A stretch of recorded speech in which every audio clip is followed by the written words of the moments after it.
আসসালামু আলাইকুম প্রিয় দর্শক, আপনাদের সকলকে আমন্ত্রণ জানাচ্ছি অন্য মঞ্চের আলাপচারিতায়। এখনকার আলোচনা আওয়ামী লীগের বিপুলভাবে উঠে আসা নিয়ে। কারো ক্ষমতা নেই এই উঠে আসাকে আটকে দেয়ার। দেশের মিডিয়াকে ভয় দেখিয়ে, লোভ দেখিয়ে সত্যি খবর চেপে রাখতে সফল হয়েছে বটে ইউনূস সাহেবের সরকার। মানুষকে বলছে বটে যে সব ঠিক হ্যায়। ফ্যাসিস্ট হাসিনাকে মানুষ আগের মতোই ঘৃণা করে, আর সরকারের সুরে সুর মিলিয়ে একই গান গাইছে বাংলাদেশের মিডিয়া।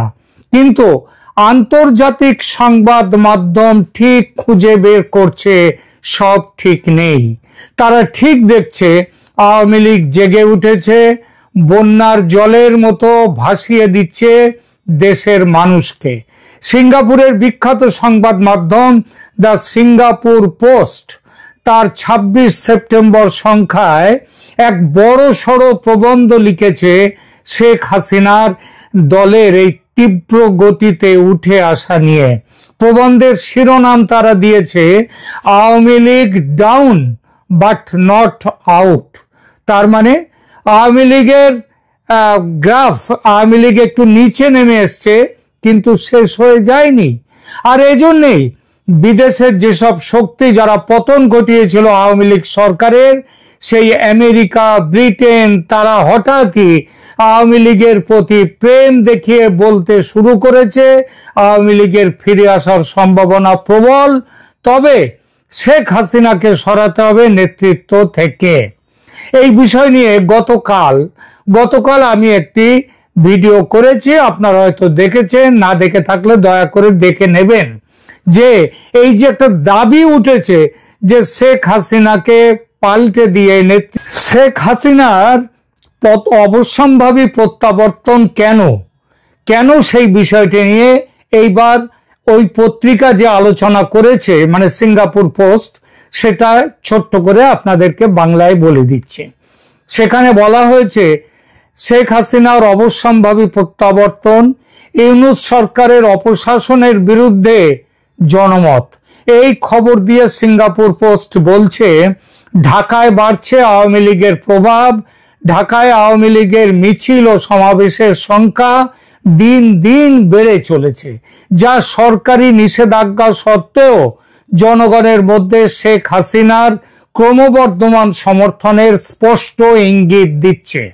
একই কথা বলছে ভারতের সরকারি সংবাদ মাধ্যম অল ইন্ডিয়া রেডিও।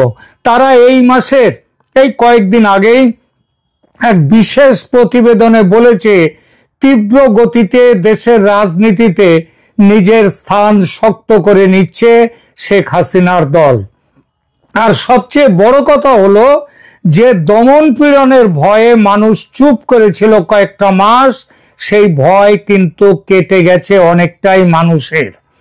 2025 সালের সেপ্টেম্বরে পুলিশ একদিনেই 244 জন আওয়ামী লীগ কর্মীকে গ্রেপ্তার করেছিল, যা এ পর্যন্ত দৈনিক হিসাবে সর্বোচ্চ সংখ্যা।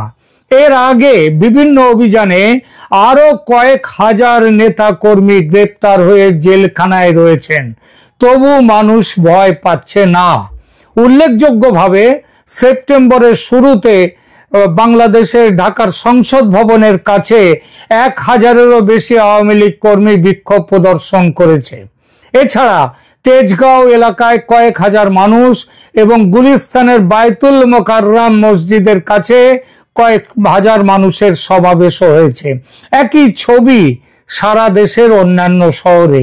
এই যে মানুষ এভাবে ব্যাপকভাবে বিপুলভাবে রাজপথে নেমে এসেছে ও আসছে, এরা সবাই যে আওয়ামী লীগের কর্মী বা সমর্থক বা আওয়ামী লীগকে ভোট দিয়ে এসেছে এতকাল, তা কিন্তু নয়। এদের অনেকেরই রাজনৈতিক পরিচয়ে আওয়ামী লীগ ছিল না কোনোদিন।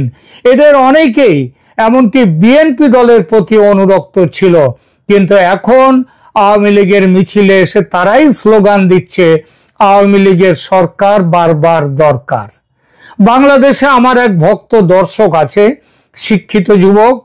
তার কথা অনুযায়ী আগে সে কখনো আওয়ামী লীগ করেনি, করতো না। তার নিজের কথায় সে ব্যক্তিগতভাবে অরাজনৈতিক মানুষ হলে ভোট দিত বিএনপিকে, সুতরাং বিএনপিকে সমর্থন করত। কারণ তা সে বলল যে শেখ হাসিনার দেশ চালনার পদ্ধতির সে ছিল তীব্র সমালোচক। তার বিএনপিকে সমর্থন করার আরো একটা বড় কারণ, মুক্তিযুদ্ধের সমস্ত শ্রেয় শেখ হাসিনার পরিবার দখল করে নেয়ার যে রাজনীতি, সেই রাজনীতির সে বিরোধী। কিন্তু যেভাবে গত বছর 5 আগস্টে শেখ মুজিবের ভাস্কর্য ভাঙা হলো, তার মাথায় প্রস্রাব করলো কিছু নোংরা বিপ্লবী রাজাকার, সেই মুক্তিযুদ্ধের বিরুদ্ধ শক্তিরা দেশ থেকে মুক্তিযুদ্ধের স্মৃতি মুছে দেওয়ার যে অভিযান শুরু করলো, সে সেটা মানতে পারেনি।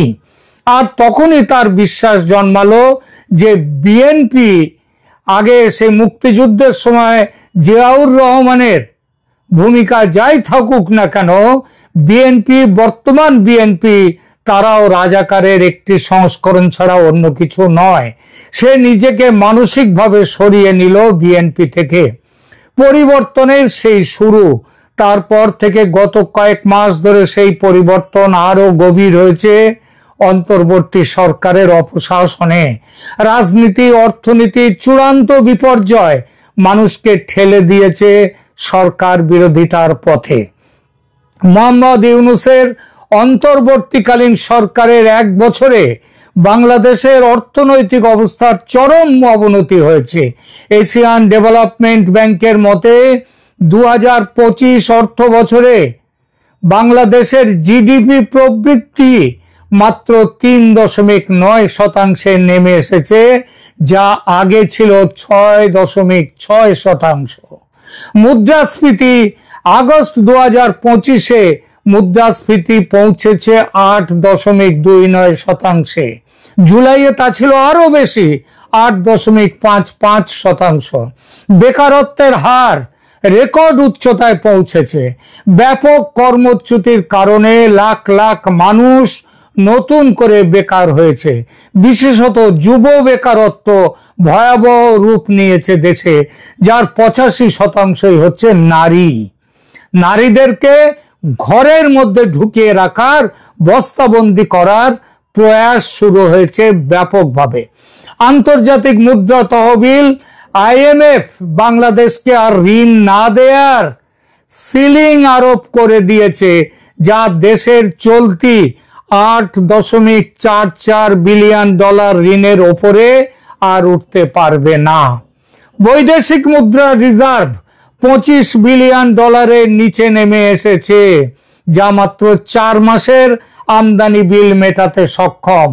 আইন শৃঙ্খলা পরিস্থিতি অবনতি ভয়াবহ। ইউনূস সরকারের আমলে আইন শৃঙ্খলা পরিস্থিতির মারাত্মক অবনতি। সব দিকে বেড়েছে মব সন্ত্রাস।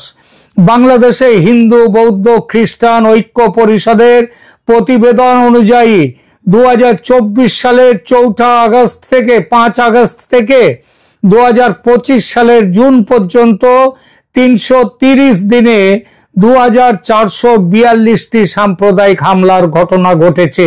এটাও রেকর্ড হয়নি, থানা থেকে পুলিশ ফেরত দিয়েছে, এরকম ঘটনাও অজস্র।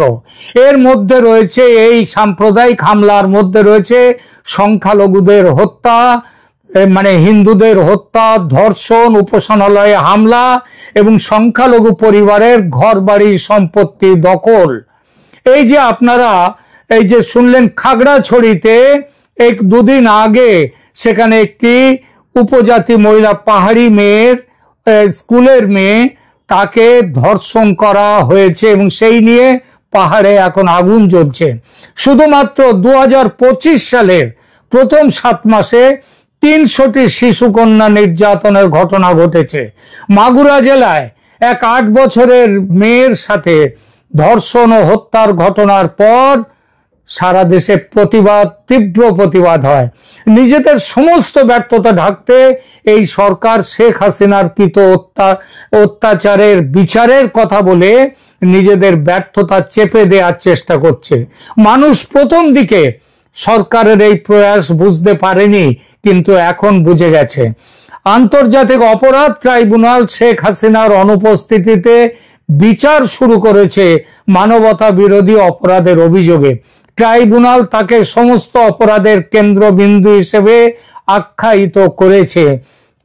জুলাইয়ে তিনি আদালত অবমাননার দায়ে 6 মাসের কারাদণ্ড পেয়েছেন। বাংলাদেশ ভারতের কাছে তার প্রত্যর্পণের জন্য আনুষ্ঠানিক অনুরোধ পাঠিয়েছে, কিন্তু ভারত বুঝিয়ে দিয়েছে তারা হাসিনাকে ফেরত পাঠাবে না।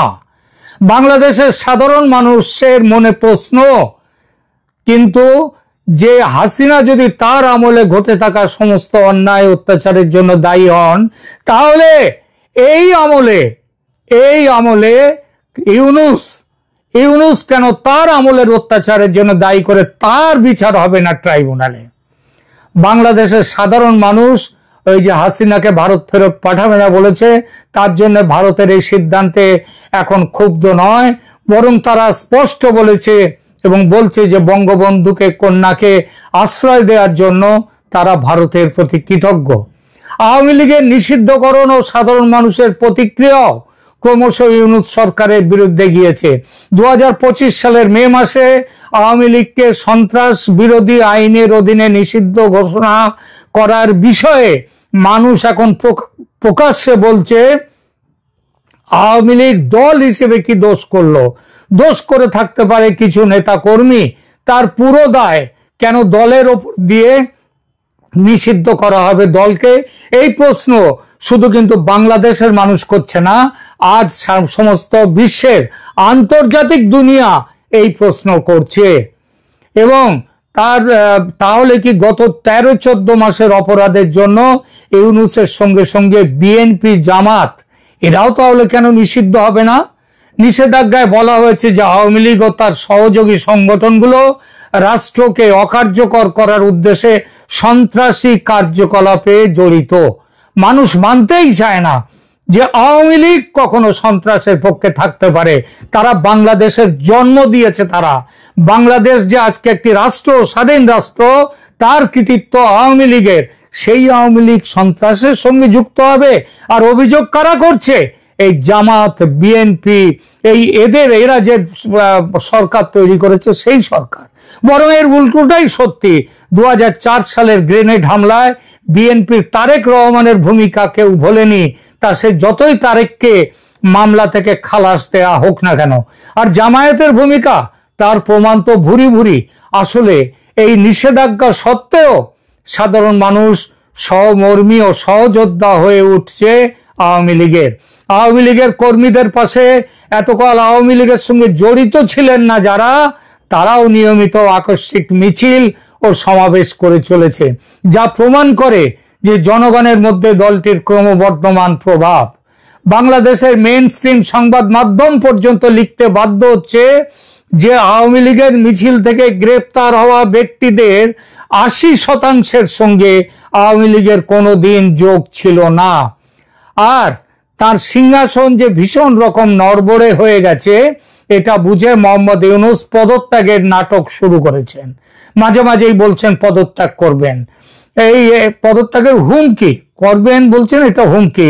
বিশেষত 2025 সালের মে মাসে তিনি বলেছেন যে রাজনৈতিক দলগুলো সহযোগিতা করছে না বলে তার পক্ষে কাজ করা অসম্ভব হয়ে পড়ছে। এই উক্তিটি তিনি বাইরে কোথাও দেননি, তার শিষ্য নাহিদ ইসলাম তিনি এইটা তার সাথে দেখা করার পর বাইরে এসে বলেছিলেন। এবং তিনি বলেছেন যে ওই নাহিদ ইসলাম যে বর্তমান পরিস্থিতিতে আন্দোলনের চাপ এবং যেভাবে তাকে কোণঠাসা করা হচ্ছে, তাতে প্রধান উপদেষ্টা স্যার আর কাজ করতে পারছেন না। ইউনূস 2026 সালের ফেব্রুয়ারিতে নির্বাচনের কথা বলেছেন, কিন্তু সেই সফরসূচি নিয়ে, সেই সময়সূচি নিয়েও সন্দেহ রয়েছে। বিএনপি নির্বাচনের রোডম্যাপ চাইছে, সরকার স্পষ্ট কোনো তারিখ দিতে পারছে না। জনমতের পরিবর্তনের বিভিন্ন ইঙ্গিত থেকে বোঝা যাচ্ছে যে শেখ হাসিনার প্রতি জনমত খুব দ্রুত ইতিবাচক হয়ে উঠেছে। যে গণ অভ্যুত্থান তাকে ক্ষমতাচ্যুত করেছিল, এখন সেই জনগণই তার অনুপস্থিতিতে দেশের অবস্থার অবনতি দেখে হতাশ। তারা বলছে শেখ হাসিনা ছাড়া এই দেশকে বাঁচাতে পারবে না আর কেউ। শুধু যে দেশের অর্থনীতি শেষ করে দিয়েছে এই সরকার তা নয়, তারা দেশের সার্বভৌমত্ব পর্যন্ত বিসর্জন দিতে এগিয়ে এসেছে নিজেদের স্বার্থ সিদ্ধির জন্য। নিউ ইয়র্কে জাতিসংঘের সাধারণ অধিবেশনের সময় ইউনূসের বিরুদ্ধে যে ব্যাপক বিক্ষোভ দেখা গিয়েছে তা কিন্তু এরই প্রমাণ। শেখ হাসিনার নেতৃত্বে আওয়ামী লীগের প্রত্যাবর্তন এখন কেবলমাত্র সময়ের অপেক্ষা। বর্তমান পরিস্থিতি বিশ্লেষণ করলে দেখা যায় যে শেখ হাসিনার রাজনৈতিক প্রত্যাবর্তনের ভিত্তি আগের চেয়েও মজবুত হয়ে উঠেছে এবং ক্রমশই মজবুত হচ্ছে। ইউনূস সরকারের অর্থনৈতিক ব্যর্থতা, আইন শৃঙ্খলার অবনতি, সংখ্যালঘুদের ওপর হামলা এবং গণতান্ত্রিক প্রতিষ্ঠানগুলোর দুর্বলতা জনগণের মধ্যে হাসিনার শাসনের জন্য এক আবার ফিরে আসুক, হাসিনার শাসনের জন্য একটা নস্টালজিয়া, যে পুরনো দিনের স্মৃতি জাগিয়ে তুলেছে তাদের। হাসিনার আমলে বাংলাদেশের জিডিপি প্রবৃদ্ধি ছিল 6 থেকে 7%, বৈদেশিক মুদ্রার রিজার্ভ ছিল $48 বিলিয়ন পর্যন্ত পৌঁছেছিল এবং দারিদ্র্যের হার উল্লেখযোগ্যভাবে কমেছিল। বাংলাদেশ সারা বিশ্বের কাছে একটা তাদের কাছে একটা উদাহরণ হয়ে উঠেছিল। এই তুলনামূলক স্থিতিশীলতা উন্নয়নের কারণে মানুষ তার ফিরে আসার প্রত্যাশা করছে ব্যাকুল ভাবে। ক্রমবর্ধমান জনসমর্থন এবং ইউনূস সরকারের ব্যর্থতা তার শেখ হাসিনার রাজনৈতিক পুনরুত্থানের সম্ভাবনা উজ্জ্বল করে তুলেছে। বাংলাদেশের রাজনৈতিক ইতিহাসে এমন উত্থান পতনের নজির রয়েছে এবং বর্তমান পরিস্থিতি শেখ হাসিনার প্রত্যাবর্তনের ব্যাপক আশা জাগিয়েছে মানুষের মধ্যে। আগামী বছর ফেব্রুয়ারির ভোটে শেখ হাসিনার দলের পক্ষে সুনামির ইঙ্গিত স্পষ্ট পাওয়া যাচ্ছে। এই ইঙ্গিতের বিরোধিতা কেউ করতে পারবে না। আওয়ামী লীগের ওপর থেকে নিষেধাজ্ঞা তুলে নিতে হবেই সরকারকে, আর সেনাবাহিনী নিশ্চিত করবে ফ্রি অ্যান্ড ফেয়ার ইলেকশন। এছাড়া পথ নেই সেনাপ্রধান ওয়াকারুজ্জামানের সামনেও। এখনকার মতো এখানেই রাখছি, ধন্যবাদ।